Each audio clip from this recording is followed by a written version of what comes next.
Pilote secret ressuscité, drone furtif sauve l'Amérique. Marcus Thompson ajusta sa combinaison de maintenance tandis que l'aube perçait au-dessus de la base aérienne d'Edwards. Le désert du Nevada s'étendait à l'infini, son silence brisé par le bourdonnement des moteurs d'avion.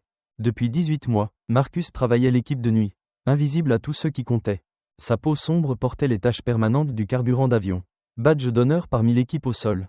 Les autres mécaniciens avaient accepté son comportement silencieux et son approche méthodique du travail. Marcus ne se plaignait jamais, ne cherchait jamais la reconnaissance, et n'attirait jamais l'attention. Ce qu'il ne savait pas, c'est que son silence masquait l'un des esprits tactiques les plus aiguisés de l'aviation militaire.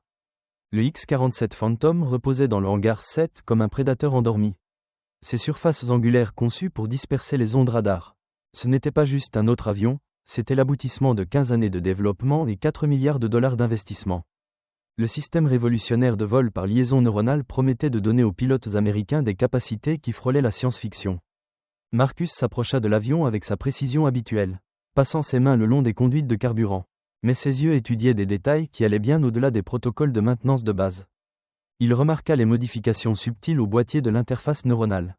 Des changements qui n'étaient dans aucune documentation officielle. Quelqu'un avait effectué des altérations non autorisées à la programmation centrale du système. Le colonel Sarah Mitchell traversa le hangar, ses bottes claquant contre le béton avec précision militaire. Derrière elle marchait le capitaine Jake Morrison, le pilote d'essai sélectionné pour démontrer les capacités du X-47 aux officiels du Pentagone.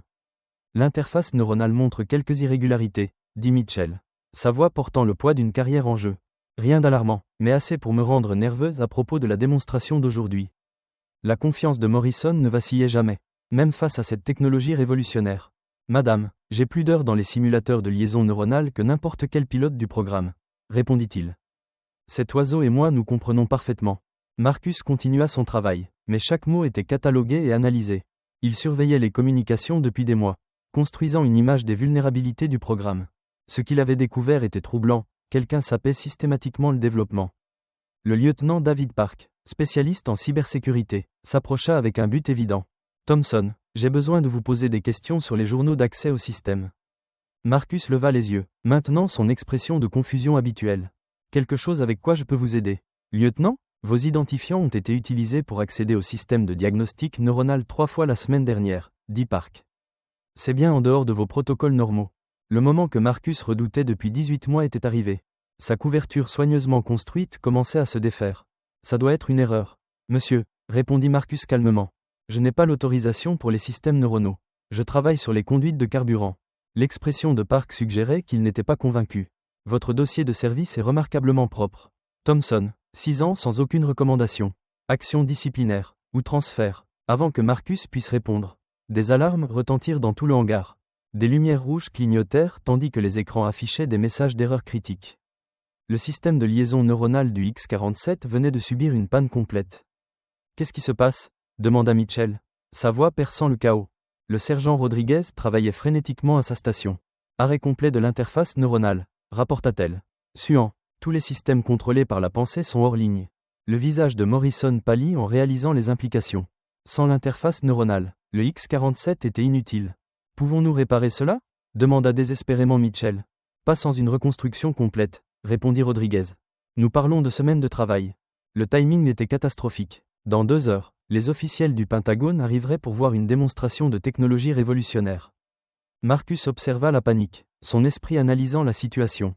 La panne n'était pas aléatoire, c'était du sabotage sophistiqué. Cela pourrait-il être du sabotage? Demanda Park. Mitchell ordonna un balayage de sécurité complet. Vérifiez tous ceux qui ont eu accès à l'avion. Marcus s'éloigna discrètement vers une baie de maintenance cachée. Il activa un dispositif de communication crypté. Contrôle, ici Corbeau 7. Le système a été compromis. Recommande escalade Phoenix. Corbeau 7. Exposer votre position pourrait compromettre l'opération. Marcus regarda le X-47 immobilisé. La technologie est trop critique pour risquer l'échec. Autorisé à prendre les mesures nécessaires. Votre couverture est secondaire. Marcus retourna au hangar, sa posture se transformant subtilement. L'homme soumis disparaissait, remplacé par l'autorité d'un officier supérieur. Les hélicoptères du Pentagone approchaient maintenant. Park confronta Marcus devant tout le monde. Thompson était connecté au système neuronaux pendant 4 heures hier soir. Tous les yeux se tournèrent vers Marcus. C'est impossible, dit-il, maintenant sa façade. Je n'ai pas cette autorisation. Morrison, désespéré, l'accusa de sabotage. Notre mécanicien silencieux pourrait être un agent étranger. Le chaos s'intensifiait tandis que les officiels du Pentagone débarquaient.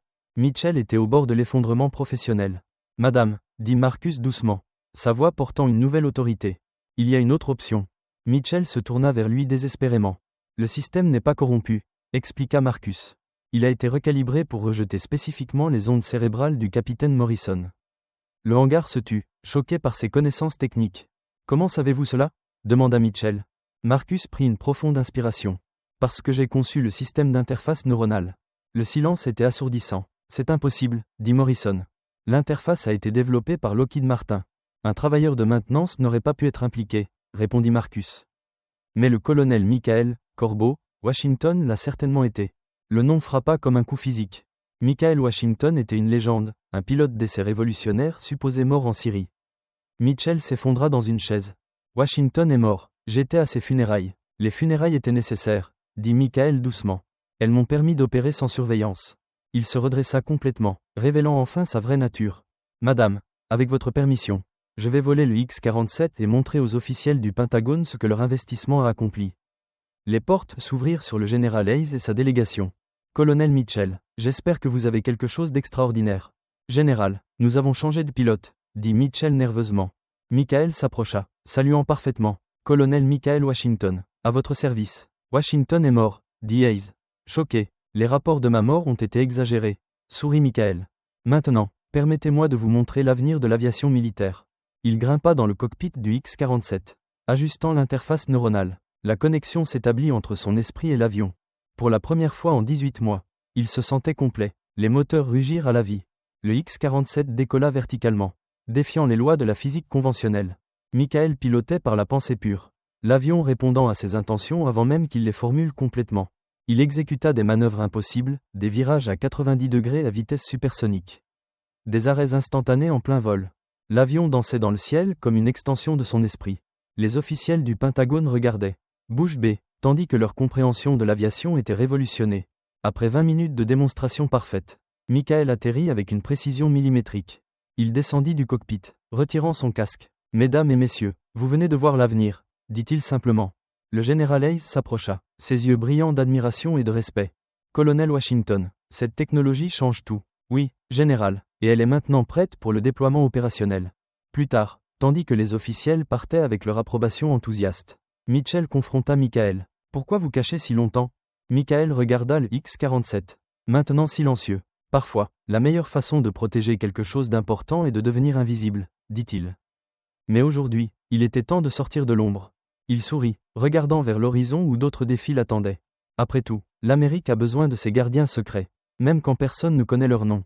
L'homme qui avait été Marcus Thompson disparut pour toujours, remplacé par le héros qu'il avait toujours été.